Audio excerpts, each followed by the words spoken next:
Hey everyone, hope you're all well. Happy New Year. It's been a little bit of time since we posted. It's summertime down here, so it's kind of flying season in the Southern Hemisphere. So, but you know, it hasn't been all flying and holidays. I've actually been able to get quite a lot done over the last few months. So I just thought I'd just give you a general update, but then the rest of this film is actually going to concern itself with something I know you all really, really like, which is continuing with the fabric covering onto the fuselage. So I'll just talk a little bit about some of the things that have gone on in the last couple of months. So firstly, as you can see, all of the fuselage elements are all glued in. So it's all in for good. The seat, the pilot can come out because we've got these removable straps. All of the mounts for the guns, that's all in once and for all. So really, really happy just to finally not need to keep sort of disassembling that and then assembling it and everything else. So that's done. As you can see, we've also got the guns on. They're actually removable, so I don't have them screwed in at the moment. So if I ever need to bring them out to service or to get to anything in there, it's really easy to do, but that's all looking really, really good. I had the time just to make a little, I guess a wind mirror here, which is really, really cool. Obviously I'm going to paint this green when the time comes. So I think the cockpit's coming together really, really nicely. There's been a bit of stuff going on up the front end here. It's not looking great because I had to do the undercoat, but I made an access hatch here. This is probably where I'm going to have the switches for the batteries and so on. And then I've got one on the other side of the fuselage, which is going to be for refueling. So that's going to look really nice and scale. I went on a couple of scale side quests. So metalwork's never really been my thing. So I decided to get some brass bar. So this is actually a solid bar of brass.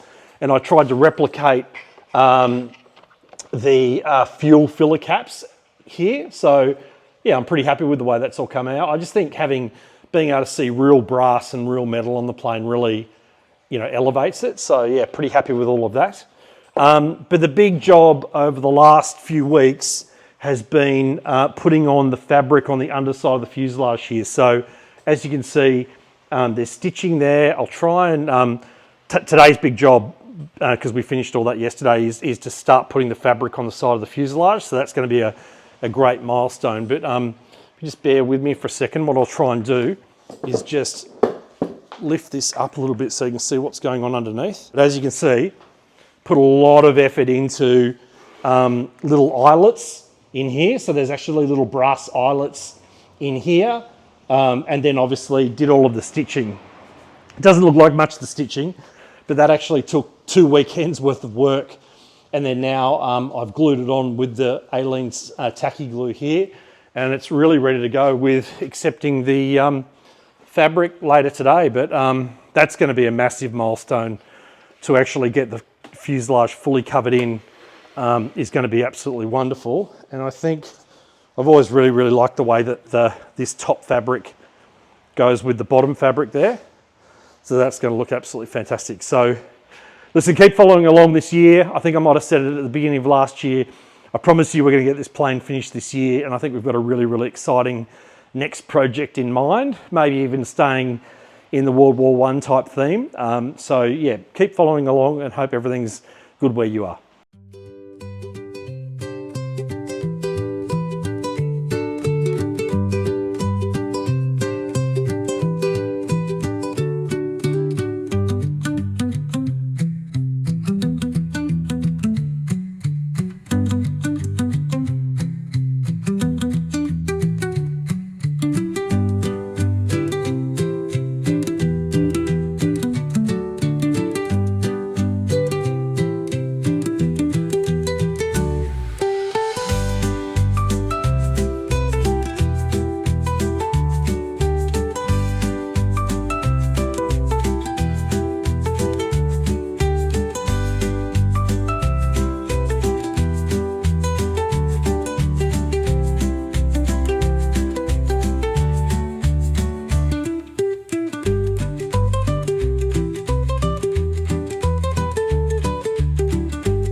Okay, there we go. You saw the steps for putting the fabric on. Just for those of you who've never seen this before, it is a bit of a dark art for some people. Basically, I tack the fabric down with this stuff. It's called Aleene's tacky glue. I think it's something that they use in the kind of dressmaking industry. It was actually the Dutch master Toos that put me onto this stuff. So as you saw, I ran a bead around all of the surfaces that the fabric's going to touch.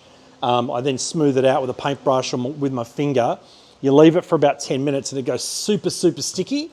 And then as you saw, we put a little bit of tension into the fabric, not a crazy amount, and then kind of laid it down. And then I just kind of run around with my fingers and just make sure we've got good contact with all the different areas, which I think we do. And then the next stage after that is this glue dries in about, I think it's about an hour. That's normally what I leave it for. Then what you can actually do, just as a first step, I just get water and you can actually just spray water on here. And within like 2 minutes, you can actually see the fabric just starting to tension a little bit. Obviously that's just good to see. So with the doping and everything, I like just having a little bit of tension in the fabric rather than having it being really floppy, because quite often when you put the first 2 coats of dope on, the fabric kind of relaxes and it looks like a bit of a kind of floppy mess and it really puts you off. But you've got to just kind of like turn your brain off and say it's going to get better. And then what normally happens is in kind of coats sort of 3 and 4, it starts going really, really tight like a drum. And that's really incredibly satisfying. So listen, I'm happy with this. We're going to let this dry for an hour. I think I'm going to go and buy myself a new pair of dressmaking scissors because for whatever reason, I can't really cut this stuff very well with just normal kitchen scissors. And then we'll come back, we'll turn it over, and hopefully we can get all the fuselage done today.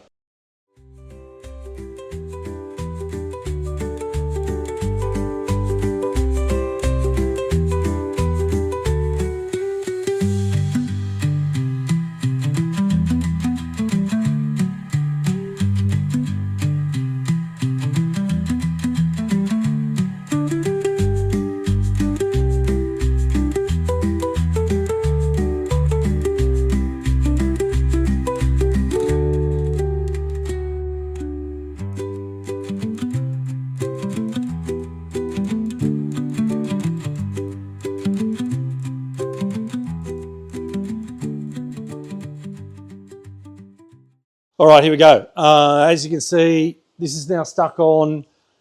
We've even had a go at doing the edge here. So the goal here was I wanted this to wrap around and overlap by about 10 mils. Sorry for those of you in America, I don't even know what's 10 mils. So it's 1 centimetre, I don't know, 3/8 of an inch, I think it is, maybe, 1/8 of an inch. So what we did is we used this as a guide. I put that on there like that, and then ran the pencil along to try and get a relatively straight line here. Cutting this stuff isn't easy, so I was using some old kitchen scissors and it just wasn't cutting anything. So I popped off to the dressmaking store, 50% off everything. So I was actually meant to get just 1 pair of scissors. These are incredibly sharp. And because everything was half price, I ended up getting a little pair and this little nippy one to getting the threads, which has been really, really helpful. So looking really good. As you can see, there's a gap at the end. So this piece of fabric was only long enough just to do that much. So the good news is it covered everything that I needed it to do up here. Back here, I decided that if I had to join the fabric, better to join it back here where it's going to be underneath the horizontal stabilizer. And something else that I dreamt up this morning was once I covered this all in, of course, we've got the wires that come out for all the control surfaces. So I made a template here. I measured all the spots perfectly. So when it comes time, when that's covered in fabric, I'll put the template on and I'll know how to go back in through the coordinates that I've marked on the template. So yeah, it's all going pretty well. So I think what I'm going to do now is I'm going to glue this underside piece of fabric on. So that's down once and for all. And then we're going to turn it over and we're going to do it all over again.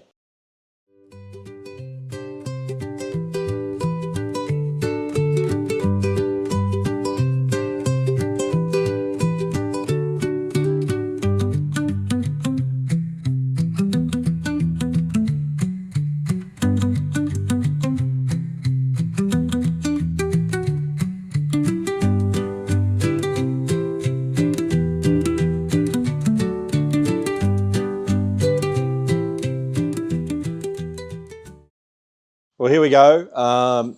End of a big day's worth of work. Really, really happy with the way this has gone on. As you can see, we've already got like some quite nice tension in the fabric, which is what I always like for the first step.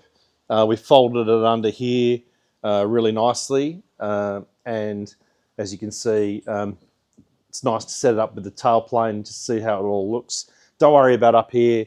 I've actually got to wrap the top piece over the top here, and I've got an idea for how I'm going to deal with this seam because it's so visible, so it's got to look really, really good. So there you go. Feel like that's a big milestone achieved. So on with the rest of the build.